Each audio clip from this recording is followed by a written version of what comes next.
നമ്മുടെ റിപ്പോർട്ടർ സ്ഥിരമായിട്ട് കാണുന്ന ആളുകളാണെന്ന് പറഞ്ഞ് അവരൊക്കെ വന്ന് ആ സ്നേഹം പങ്കിടുകയാണ്. നിങ്ങൾക്ക് എന്താ നമ്മുടെ ചാനൽ കാണുമ്പോഴത്തേക്ക് ഇത്രയൊരു സാധാരണഗതിയിൽ നിങ്ങൾ സിനിമാക്കാരെയൊക്കെ കൂടെ പോയല്ലേ സെൽഫി ഒക്കെ എടുക്കുക, എന്താ നിങ്ങൾക്ക് അത്രയൊരു സ്നേഹം തോന്നാനുള്ള കാരണം എന്താ?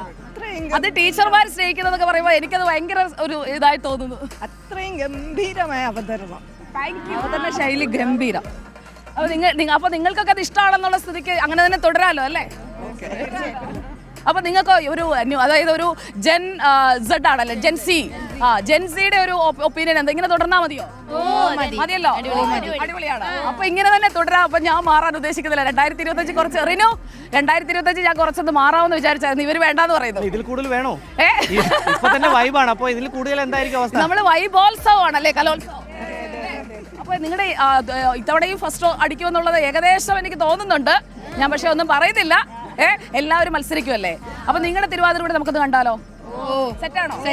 അപ്പൊ നമ്മുടെ ടീമിന്റെ പേര് അപ്പൊ പേരാമ്പ്ര വൈബ്, കലോത്സവത്തിലെ തിരുവാതിരയിലെ പേരാമ്പ്ര വൈബ് നമ്മൾ കാണാൻ പോവാണ്. ആ വൈബിലേക്ക് നമ്മുടെ സ്റ്റേജിലേക്ക് സ്വാഗതം. കാലമിങ്ങേറെത്തിയല്ലോ തിരുവാതിര നാളുമിങ്ങെത്തിയല്ലോ, കാലമിങ്ങേറെത്തിയല്ലോ തിരുവാതിര നാളുമിങ്ങെത്തിയല്ലോ. കാമിനിമാരെ തോന്തത്തിന്തക കാമിനിമാരെ, മലയാള സുന്ദരിമാരെ,